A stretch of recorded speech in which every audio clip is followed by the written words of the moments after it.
భద్రాద్రి కొత్తగూడెం జిల్లా అశ్వారావుపేట పట్టణంలో పేరాయగూడెంలో great employees ఆధ్వర్యంలో 10th క్లాస్ విద్యార్థులకు సుమారుగా 30 మంది విద్యార్థులకు ఉద్యోగస్తులు సన్మాన కార్యక్రమం చేశారు. ఐఏఎస్ ఎవరన్నా ట్రై చేయండి. ఐఏఎస్ అంటే పెద్ద ఫస్ట్ క్లాస్ వచ్చిన వాళ్ళు లేకపోతే సెకండ్ క్లాస్ వచ్చిన వాళ్ళు డిస్టింక్షన్ వచ్చిన వాళ్ళు అవ్వాలని ఏం లేదు. వాళ్ళు తల్లిదండ్రులు కష్టపడి కూలి చేసినా కూడా నన్ను కొంచెం మంచిగా చూశారు. ఎందుకంటే నేను ఒక్కడే కొడుకుని కాబట్టి అరే వీడిని మంచిగా చూసుకోవాలని అది ఉద్దేశం చూశారు. వాళ్ళకంటే నేను బెటరే వాస్తవానికి. అయితే చెప్తున్నా, కష్టాలు లేవని కాదు, నాకు కూడా కష్టాలు ఉన్నాయి. నేను కూడా చాలా కష్టపడ్డానండి. ఈ స్టేజ్ రావడానికి చాలా కష్టపడ్డా. కాబట్టి మరి సత్యానంద గారు చాలా విషయాలు చెప్పారు. ఎందుకంటే భవిష్యత్తు అనేది అట్లా ఉంటది. మీరు కూడా అవన్నీ కూడా మననం చేసుకోండి. భవిష్యత్తులో ఇప్పుడు పిల్లలు ఏంటంటే అన్ని కూడా వడ్డించినట్టు ఉండవు. కష్టం ఏదో చిన్న జరగగానే వామ్మో ఇదేదో జరిగిపోయిందని బాధపడాల్సిన అవసరం లేదు. బాధలు ఉంటాయి. ఆ బాధల నుంచి వచ్చి పుట్టుకొస్తేనే వెలుగు వస్తుంది. ఇప్పుడు అంబేద్కర్ గారు ఎన్నో కష్టాలు పడ్డారు. మరి అలాంటి మహానుభావుని మనం అందరం కూడా ఆదర్శంగా తీసుకోవాలి. తీసుకుంటేనే మరి ఆయన కష్టాలను ఆదర్శంగా తీసుకుంటేనే ఈ మాత్రమే మనం రాగలిగినాం. లేకపోతే వామ్మో ఇన్ని కష్టాలలో మనం ఏం చదువుతాం, ఏం వెళ్తాం, రోడ్డు మీద గట్టెళ్తాం అనే బాధ కాకుండా మరి అలాంటి మహానుభావులను అందరినీ కూడా మనం ఆదర్శంగా తీసుకొని మరి ముందుకు పోవాలి. ఎందుకంటే పిల్లలు ఎప్పుడైనా ఇష్టపడి చదివితే బాగా చదువుతారు. మనం కష్టపెట్టి నువ్వు ఇంజనీరింగ్ చదవాలంటే వాడు డాక్టర్ అవ్వాలనుకుంటాడు. వాడు మనసులో అది ఉంటది. అప్పుడు వాడు చదవలేడు, ఫెయిల్ అవడానికి ఆస్కారాలు ఉంటాయి. ఇప్పుడు ఏంటంటే ఇప్పటి వరకు వాడు చాలా కష్టపడ్డారు. ఇప్పటి వరకు చదివింది వేరు, ఇక ముందు చదివేది వేరు ఉంటది. ఇప్పుడు ఎందుకంటే ఇప్పుడు మన దగ్గర ఉన్నారు ఆ పిల్లలు. ఇప్పుడు మనం చెప్పింది తింటారు వాళ్ళు. ఇప్పుడు రేపటి నుంచి మన దగ్గర ఉంటారు వాళ్ళు. వాళ్ళ వ్యవహారాలు వేరే ఉంటాయి. వాళ్ళ ఖాళీకి వెళ్ళిన తర్వాత వేరే హాస్టల్ ఉండాల్సి వస్తుందా, లేకపోతే ఇంటికాడ నుంచి చదవాల్సి వస్తుందా అని చెప్పి తెలియజేస్తూ ఇప్పుడు మన రవీంద్రరావు గారిని మాట్లాడుతుంది కోరుతాం. ఇక్కడ స్టేజ్ మీద కూర్చున్న లెవెల్ కూడా అంటే ఇది డైరెక్ట్ గా ఏసీ రూమ్ నుంచి వచ్చి మళ్ళీ ఏసీ రూమ్ లో కూర్చొని ఏసీ రూమ్ లో తిరిగిన వాళ్ళు కాదు. ఒక మాట చెప్పాలంటే మీలో ఉన్నోళ్ళు ఇంక్లూడింగ్ నాతో సహా ఇక్కడ ఉన్న వాళ్ళు అందరూ కూడా కూలి పని చేసిన వాళ్ళమే. మామూలు ఉంటుంటే ఇక్కడ దుర్గారావు గారు కానీ కిషోర్ గారు కానీ మేమందరం, రామకృష్ణ గారు అందరం కూడా కలిసి, రాంబాబు గారు, అందరం కలిసి కూలికి వెళ్ళి పని చేసి అట్టి తోటలో దుయ్యలు మందులు వేసుకుంటా వెళ్ళి తిరిగి వచ్చి పిల్లకోయటాకి వెళ్ళి వచ్చిన వాళ్ళమే. కానీ ఒక పని చేస్తున్నాం అంటే దానికి అర్థం ఉండాలి. ఇవాళ ఈ కార్యక్రమం మేము ఎందుకు పెట్టినాం అంటే సర్వలమ్మ అంటే పబ్లిక్ ప్రాసిక్యూషన్ అంటే గవర్నమెంట్ తరఫు లాయరని అర్థం. అంటే ఇంత అన్ని రంగాల్లో విద్యుత్తు, వ్యవసాయం, మొత్తం అన్ని రంగాల్లో ఉన్నటువంటి మనవాళ్ళకి ఇంత తక్కువ అంటే మనకు సాధ్యం కాదు అంటానికి లేదు. మన పిల్లలకి ఒకప్పుడు ఇక్కడ ఎంబీబీఎస్ సీట్ రావాలి అని అంటే దాదాపు మనల్ని ఇప్పుడు చదివేట వాళ్ళు ఎంతమంది ఇద్దరు. విజ్ఞాన్ ఆల్రెడీ మన చనిపోయిన తారేబాబు ఎట్లలో చేస్తారు, వాళ్ళంతా చిన్నప్పుడు విజ్ఞానం, నాదంతా విజ్ఞానం. ఇప్పుడు ఇక్కడ ఎంబీ చేస్తారు ఇండోర్లో. అదేవిధంగా ఇక్కడ తగిన వెంకటరావు అమ్మాయి వాళ్ళ బాధ లేకుండా ఆ పిల్ల ఎంత మంచిగా చదివి ఆ ఎంబీబీఎస్ చదివి కంప్లీట్ చేయడానికి వచ్చింది అంటే మన ఊరికి అంత గొడవ. ఇక్కడ హైదరాబాద్ ఇప్పుడు మన వాళ్ళు ఎంతమంది ఉన్నారంటే ఎంతమంది ఉన్నారు చెప్తున్నా. కాబట్టి మనం దేనికి తక్కువ కాదు. కులానికి అంటే కులమే ఎక్కువ మంది. అసలు మన దృష్టిలో మనం అనుకుంటే మనల్ని మించింది లేదు. ఎందుకని చెప్తున్నారంటే ఏ పెళ్లి ఎంత పెద్దవాడు చేసుకున్నా ఎవరు చేసుకున్నా కానీ అక్కడ చూపించేది అరుంధతి నక్షత్రమే. అరుంధతి అనేది మన ఇంటి ఆడబిడ్డ, అది తెచ్చిపెట్టుకోండి. కాబట్టి మన అందరికన్నా ఎక్కువే. కాబట్టి చదువులు ఉన్న వాటి దగ్గరికి వెళ్తే ఏమంటాడు, ఆ రోజులు పోయినాయి. వీటి దగ్గరికి వెళ్తే ఏమంటాడో ఇట్లాంటి. ఇదంతా దేని వల్ల వస్తుంది అంటే ఒక్క చదువు వల్ల వస్తుంది. ఆ రోజు అంబేద్కర్ గారు రాసింది ఎన్ని అవమానాలు పడ్డా కానీ ఆయన దేశం మొత్తం గర్వించదగ్గ వ్యక్తి. ఎందుకంటే అవమానాలు పడింది. ఒక శిల ఉన్నప్పుడు దాన్ని అందంగా మారాలంటే ఉడిదోపలు చాలా పడతాయి. కాబట్టి మీరు చదువుకున్న వాళ్ళు రేపు గొప్ప పొజిషన్ లో ఉండాలి అని అంటే ఇక్కడ ఉన్న వాళ్ళందరూ కూడా ఉడిదోపలు తిన్నవాళ్ళే, ఉడిదోపలు తిన్నవాళ్ళము. కాబట్టి రేపటి భవిష్యత్తు మీ చేతిలో ఉంది. నేను ఎక్కువ సమయం తీసుకొని మనకున్నటువంటి అవకాశాలను ఉపయోగించుకోవాలి. ఇవాళ ఎందుకంటే చెప్పి రేపు మీ ముందు సవాల్ ఎదురు కావచ్చు. మీకు ఇంటర్మీడియట్ మీరు చదివేది నెక్స్ట్ ఇంటర్మీడియట్ అంటే ఒకటే అర్థం చెప్తానండి, ఇన్ టర్మ్ ఈడియట్ అయితే మంచి గొప్ప వాళ్ళు అవుతారు దాన్ని సద్వినియోగం చేసుకుంటే. టర్మ్ ఈడియట్ అంటున్నా, చేసుకోకపోతే మాత్రం ఈడియట్ అవుతారు. ఇది మీరు దాటినటువంటి ఒక స్టెప్. కాబట్టి భవిష్యత్తులో మీరు ఈ ఇన్ టర్మ్ ని గొప్పగా తెలుసుకోవాలి. మీ యొక్క బాటని పూలబాటగా వేసుకున్నప్పుడే రేపు మీరు నాలాగేడుకు వచ్చి ఇదిగో నేను కూడా కొన్ని సాధించి మరో నుంచి వచ్చిన వాళ్ళు ఇక్కడి నుంచి సగర్వంగా చెప్పుకునే స్థాయికి మీరు వస్తారని నేను ఆశిస్తున్నా. కాబట్టి మాట్లాడే పెద్దలు చాలా మంది ఉన్నారు.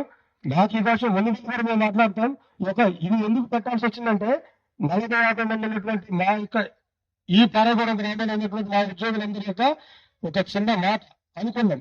ప్రధానమంత్రి గారు మా ఆధ్వర్యంలో చిన్న మాట అందరూ కలిసి కూర్చొని బాగుంటుంది చేస్తే అని అనుకున్నాం. అనుకున్న వెంటనే ఎక్కడెక్కడ ఉన్నారు అని మనలందరూ ఇక్కడ రాలేదు.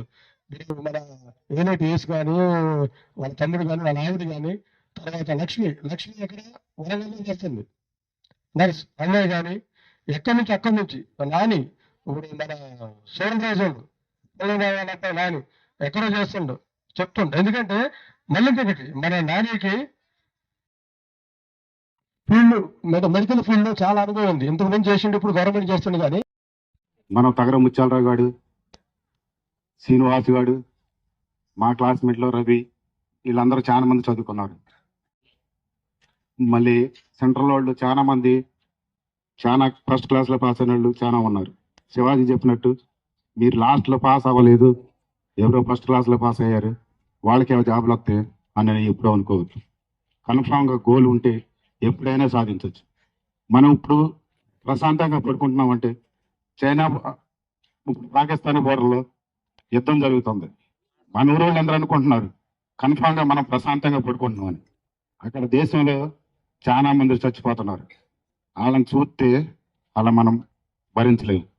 చైనా బోర్డర్లో నేను ITBP police central department head కానిస్టేబుల్ని. ఇప్పుడు చైనా బోర్డర్లో నేను 10 రోజుల క్రితమే మళ్ళీ నేను ఢిల్లీ రాష్ట్రపతి భవన్లో ఎన్ఎస్సి కమాండో ట్రైనింగ్కి వెళ్ళాలి, ముర్ము బందోబస్తుకి వెళ్ళాలి. చైనా బార్డర్లో మా డిపార్ట్మెంటు ఎవరైతే విత్ లీవ్ మొత్తం డిపార్ట్మెంట్ ఎన్ఎస్సి కమాండోస్ మొత్తం అందరినీ రిపోర్ట్లు చేయమని, లీవ్లో ఉన్నవాళ్ళు ఎవరైనా మొత్తం అందరినీ రిపోర్ట్ చేయమని చెప్పారు. నేను జస్ట్ ఒక 2 days బ్యాక్ కనుక ఉంటే నేను ఇప్పుడు కన్ఫామ్గా చైనా బోర్డర్లో ఉండాలి. కన్ఫామ్గా మీరు ఏదైనా సాధించాలి. చిన్నవాళ్ళు పెద్దవాళ్ళు ఎవరైనా సరే మనం సాధించలేము అని ఎప్పుడు అనుకోవద్దు. కన్ఫామ్గా గోల్ ఉండాలి. మనవాళ్ళు ఎప్పుడు ముందుకెళ్ళాలి. సత్యనారాయణ చెప్పినట్టు ఐపీఎస్ ఆఫీసర్ నిజంగా ఎవరైనా కన్ఫామ్గా ఎవరైనా చదవాలి అని అనుకుంటే మీకు ఏదన్నా ఇబ్బంది ఉంటే మేము గవర్నమెంట్ ఎంప్లాయీస్ కన్ఫామ్గా మీకు హెల్ప్ చేస్తాం. ఒక్కొక్కరికి మీరు కనుక ఐపీఎస్ మీరు గోలు మీకు సీట్ కనుక ఎక్కడన్నా కన్ఫామ్గా ఉంటే మేము 1 నెల ఒక శాలరీ కాదు, మేము ఎంప్లాయీస్ మొత్తం 2 నెలల శాలరీని ఇస్తాం కన్ఫామ్గా. ఐపీఎస్ ఎవరైనా సరే అన్నయ్య చెప్పినట్టు కన్ఫామ్గా ఐపీఎస్ ఆఫీసర్ అవ్వాలి అని అనుకుంటే ఐపీఎస్ ఆఫీసర్ అవ్వాలి. తర్వాత జాబ్ కొట్టాలి, ఏ జాబ్ అయినా సరే. స్టేట్లోనే అని కాదు, సెంట్రల్ గవర్నమెంట్లో కూడా బోల్డెన్ జాబ్లు ఉన్నాయి. సెంట్రల్ గవర్నమెంట్లో అన్ని డిపార్ట్మెంట్లలో చాలా జాబ్లు ఉన్నాయి. ఆ జాబ్లో కన్ఫామ్గా ఎప్పుడైనా కొట్టాలి, ఎవరైనా ముందుకెళ్ళాలి. ఈ అవకాశం ఇచ్చినందుకు పెద్దలకి, మన ఊరు అందరికీ నా పూర్వ నమస్కారాలు. లాస్ట్ క్లాస్ కూడా పాస్ అయిన వాళ్ళు కంగ్రాచులేట్ చేస్తున్నా. ఎందుకంటే నేను కూడా ఏం ఫస్ట్ క్లాస్ కాదు, నేను కూడా లాస్ట్ క్లాస్. మార్క్స్ చెప్తే మీకు నవ్వొస్తుంది, కానీ ఫెయిల్ అయినా పాస్ అయినా ప్రస్తుతం శాశ్వతం కాదు. మన నెక్స్ట్ స్టెప్ ఏంటనేది అది శాశ్వతం. ప్రతి ఒక్కళ్ళు ఫెయిల్ అయిన వాళ్ళు పాపం కొద్దిగా సిగ్గేసి పాపం పలానా రమ్యను సౌమ్యకు మార్క్స్ ఎక్స్ వచ్చినాయి, వాళ్ళందరూ అప్రిషియేట్ చేస్తున్నారు. వాళ్ళు రాకపోయి ఉండొచ్చు, కానీ ప్రతి ఒక్కళ్ళు అందరూ ఫస్ట్ క్లాస్ లో పాస్ అయిన వాళ్ళు కాదు. ఇక్కడ పైన వాళ్ళంతా ఎవరైనా సరే సాధించగలరు ఏదైనా.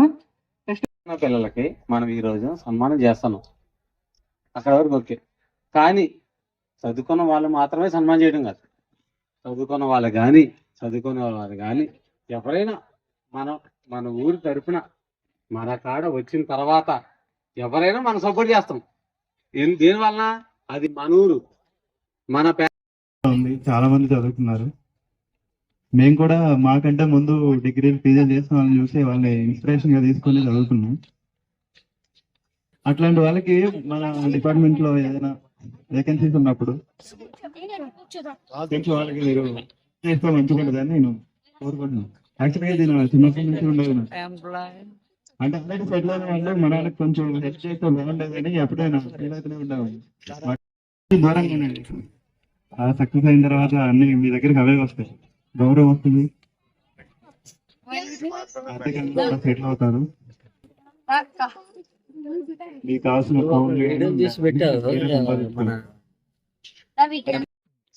My name is Nandini. My father name is Viraya. My mother name is Sudha. నేను ఇది అశ్వరావుపేట గ్రామంలో ఉంటున్నాను.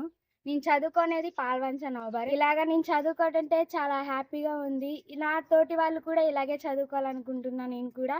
అలాగే మా ఊర్లో ఒక 20 ఇయర్స్ అమ్మాయిలు కానీ అబ్బాయిలు కానీ 16 ఇయర్స్ 18 ఇయర్స్ పౌరులు ఉన్నారు ఇక్కడ కూడా విద్యార్థులు. వాళ్ళు కూడా చదువుకోవాలని కోరుకుంటున్నాను. అలాగే ప్రతి ఒక్క యువతి ముందరికి రావాలి, పాపల్ని చదివిపియాలి అని ఒక పేరెంట్సే మీరు వెనక నుంచి నడిపియాలి. ఒక బోన్ లాగా మీరే స్ట్రెంగ్గా ఉండి వాళ్ళని ముందుకు సాగించాలని కోరుకుంటున్నాను. అలాగే మా ఊరోళ్ళు చాలా మంది వరకు first rank, second rank, third ranks వచ్చారు. నైట్ కూడా సన్మానం జరిగింది. మీరు కూడా వీటిలలో పాల్గొవాలని మనస్ఫూర్తిగా కోరుకుంటున్నాను. ఇలాగే నా గోల్ కూడా సాఫ్ట్వేర్ అవ్వాలని చాలా ఇంట్రెస్ట్గా చదువుకుంటున్నాను. అలాగే ప్రతి ఒక్క విద్యార్థి తనకంటూ ఒక గోల్ ఉంటుంది, తనకంటూ ఇన్స్పిరేషన్ ఉంటుంది. అలాగే చదువుకోవాలి, తన గోల్ రీచ్ అవ్వాలనేది నా ఆశ. మీరు కూడా మంచిగా చదువుకొని మంచి భవిష్యత్తు ఉండాలని నేను కోరుకుంటున్నాను. కీర్తిశ్రీ. నేను జెడ్పీహెచ్ఎస్ అశ్వరావుపేటలో గవర్నమెంట్ స్కూల్లో చదివాను. అందరూ గవర్నమెంట్ స్కూల్ అంటే అక్కడ ఏం చెప్పరు, అది స్టడీస్ బాగో ఏమనుకుంటారు, కానీ అక్కడ చాలా బాగుంటాయి. అందుకే నాకు 574 మార్క్స్ వచ్చాయి. నేనే స్కూల్ ఫస్ట్. గేమ్స్ పరంగా కానీ టీచర్స్ పరంగా కానీ అన్నీ బాగుంటాయి. చాలా ఎక్స్పీరియన్స్డ్ టీచర్స్ అనేవాళ్ళు ఉంటారు. గర్ల్స్కి ఎంతైనా ఎడ్యుకేషన్ చాలా ఇంపార్టెంట్. ఈ జనరేషన్లో అయితే వాళ్ళకి ఇంకా చాలా ఇంపార్టెంట్. కాబట్టి పేరెంట్స్ కూడా వాళ్ళకి బాగా ఎంకరేజ్ చేసి గర్ల్స్ని బాగా చదివించి వాళ్ళకి ఏదో ఒక జాబ్ ఇప్పించాలి. చిన్న ఏజ్లో మ్యారేజ్ అనేవి చేయకూడదు. మా పేరెంట్స్ కూడా నన్ను చాలా బాగా సపోర్ట్ చేశారు. నా గోల్ ఏంటంటే డాక్టర్, కానీ ఫైనాన్షియల్ సపోర్ట్ వల్ల అది రీచ్ అవుతానో అవ్వనో తెలియదు, కానీ నా వంతు నేనైతే ట్రై చేస్తాను. నా పేరు పనుకులొచ్చింటారు. మా పాప కీర్తిశ్రీ హై స్కూల్లో చదువుతుందండి. మొన్న వచ్చిన ర్యాంకులోనే ఫస్ట్ ర్యాంక్ వచ్చింది, స్కూల్ ఫస్ట్ ర్యాంక్ వచ్చింది మా పాప. ఇటైతే ఆమె గోల్ ఏంటంటే డాక్టర్ కావాలని ఆమె కోరిక. మాకున్న పరిస్థితులు ఆర్థిక ఇబ్బందుల వల్ల నేను చేయలేనేమో భయం నాలో ఏర్పడింది. కాకపోతే ఆమె గోల్ తీర్చడానికి తండ్రిగా నా వంతు సహకారం నేను అందించుకుంటాను. అయితే మా చేయూత ఎవరన్నా ఆర్థిక సహాయం మాకు ఎవరైనా చేయూత అందిస్తే మీ ప్రోత్సాహంతో నా కూతురికి కావాల్సిన ఎడ్యుకేషన్ నేను అందించుకుంటాను. నేను చేసేది చిన్న మిషన్ కుట్టేది ఏదో కుట్టుకుంటానండి. సీట్ కవర్స్ చేసుకుంటాను. నా చేసే పనితోనే నా కూతురికి అంతవరకు నేను చదివించుకోలేనని నాకు తెలిసినప్పటికీ ఆ కోరిక మేరకు చదివించాలనే ఆశ నాలో ఉంది. అయితే టీచర్స్ పరంగా కూడా సపోర్ట్ చేస్తున్నారు. తన కోరిక ఏదైనా రీచ్ అవుతుంది అనే కాన్ఫిడెంట్ టీచర్స్ పరంగా చెప్తున్నారు. అలాగే ప్రోత్సాహం చేస్తున్నారు. దాని పరంగా కానీ టీచర్స్ పరంగా కానీ పిల్లల పరంగా కానీ ఎడ్యుకేషన్ అయితే హై స్కూల్లోనే బాగానే స్టడీ ఉంది. టీచర్స్ పరంగా అన్ని రకాలుగా బాగుంది. కాకపోతే మా అమ్మాయి పరంగా నేను కొద్దిగా డిస్టర్బ్ అవుతున్నాను. చదివించలేమో, తన కోరిక నేను తీర్చలేనేమో అనే ఫీలింగ్ నాలో ఉంది. ఇలా ఫ్రీ సీట్ కానీ లేకపోతే ర్యాంక్ పరంగా వస్తే ఎవరైనా సపోర్ట్ చేస్తే ఆ కోరిక తీర్చుకుంటారని చెప్పి అనుకుంటున్నాను. సెలవు తీసుకుంటాను. నార్లపాటి సిద్ధయ్య, మాది పేరాగూడెం, అశ్వరావుపేట మండలం, భద్రాద్రి కొత్తగూడెం జిల్లా. మొన్న 10th క్లాసు రిజల్ట్లో మా పాపకి 573 మార్కులు వచ్చినాయి. మేమేదో దగ్గరుండి నానా ఇబ్బందులు ఉండి కూడా చదివించాం. అయితే పిల్లలకే చదువుకోవటానికి ఆసక్తి ఉంది, కానీ మా తల్లిదండ్రుల నుంచి మేము నిరుపేదలైనటువంటి వాళ్ళకి ప్రోత్సాహం లేదు. అయితే మా ఎస్సీ కార్పొరేషన్ స్కూల్స్, కాలేజీలు అన్నీ ఉన్నప్పుడు కూడా అక్కడ ఉన్నటువంటి చదువుకున్నటువంటి డిగ్రీ చేసిన, పీజీ చేసిన పిల్లలు కూడా చాలామంది కాంపిటేటివ్లో పోటీపడి ఉద్యోగాలు సంపాదించుకోలేనటువంటి పరిస్థితి కూడా ఏర్పడింది. మరి అదేవిధంగా ఇతరమైన వాళ్ళు కార్పొరేట్ స్కూల్లో చదివి పోటీ పరీక్షలలో విజయవంతంగా ఉద్యోగాలు సంపాదిస్తున్నారు. కానీ పేరుకైతే సోషల్ వెల్ఫేర్ హాస్టల్స్ ఉన్నాయి, గవర్నమెంట్ కాలేజీలు కూడా ఉండే, కానీ పిల్లలకి సరియైన విధంలో వాళ్ళకి ప్రైవేట్ స్కూల్లో చెప్పిన విధంగా మోటివేట్ చేసి వీళ్ళని షైనింగ్ చేసి కాంపిటేటివ్ టెస్ట్లకి ప్రిపేర్ అయ్యే విధంగా చేయలేకపోతుందని నేను అనుకుంటున్నాను. ఎందుకంటే కార్పొరేట్ స్కూల్లో చదివినటువంటి వాళ్ళకంటే సోషల్ వెల్ఫేర్ హాస్టల్ చదివిన వాళ్ళు అరాకొర ఉద్యోగాలే తప్ప సరి అయినటువంటి ఫలితాలు లేక పిల్లలు కూడా డిగ్రీ నుంచి పీజీ నుంచి వచ్చి ఇంటికాడ రాడ్ బెండింగ్ తర్వాత టాపీ పనులు ఆ విధంగా చేసుకుంటూ పోతున్నారు. మరి మా పిల్లలకి ప్రతిభ గుర్తించి ఆ సోషల్ వెల్ఫేర్ ఆఫీసుకు కూడా ప్రభుత్వం యొక్క జిల్లా అధికారులు కానీ జిల్లాలో ఉన్నటువంటి కలెక్టర్ గారు కానీ ఇంకా ఆర్టీఓ గారు కానీ వీళ్ళందరూ కొద్దిగా ఇంట్రెస్ట్ తీసి మా పిల్లలకి ప్రత్యేకమైనటువంటి మరి కాంపిటేటివ్ టెస్ట్లకి ప్రిపేర్ అవ్వడానికి ఏదైనా వసతి కల్పించి వాళ్ళకి కాంపిటేటివ్ కావాల్సినటువంటి సదుపాయం చేసి వాళ్ళకి కోచింగ్ ఇప్పిస్తే బాగుంటుందని మా ఆలోచన ఉంది. అదేవిధంగా ఇంకా మండలంలో ఉన్నటువంటి అధికారులు ఎంఆర్ఓ కానీ ఇంకా జిల్లా స్థాయి కానీ మండల స్థాయిలో ఉన్న అధికారులు కూడా ఉన్నారు. వాళ్ళు కూడా మా ఎస్సీ పిల్లల పట్ల కొద్దిగా శ్రద్ధ చూపించి మరి కాంపిటేటివ్కి ప్రిపేర్ ఎందుకంటే ఇప్పుడంతా కాంపిటేటివ్ యొక్క ఉంది. ఎందుకంటే ప్రైవేట్ కాలేజీలో కానీ ప్రైవేట్ ఇన్స్టిట్యూట్లో కానీ డబ్బులు ఉన్న వాళ్ళందరూ చక్కగా చదివించుకొని వాళ్ళకి కాంపిటేటివ్ అంటే ఈజీగా డెఫినెట్గా జాబ్స్ కొడుతున్నారు. కానీ మా పిల్లలు అంత దూరం వెళ్ళి కూడా ఒక అరాకొర మార్కులతో వెనక్కి తిరిగి వస్తున్నారు. కాబట్టి ప్రభుత్వం వారు జిల్లా అధికారులు ప్రత్యేకమైనటువంటి శ్రద్ధతో ప్రత్యేకమైనటువంటి బడ్జెట్ కేటాయించి సివిల్ సర్వీస్కి మంచి కోచింగ్ ఇప్పించి మా పిల్లలు కూడా జిల్లా స్థాయి ఆఫీసర్లు గాను మండల స్థాయి ఆఫీసర్లు గాను జిల్లాలోనే కానీ తర్వాత గ్రామీణ మండలాలలో కానీ మీరు ప్రత్యేకమైనటువంటి కోచింగ్ మా ఎస్సీ గ్రామాలలో కంపల్సరీగా మీరు కోచింగ్ సెంటర్ పెడతారని ఆశిస్తున్నాను.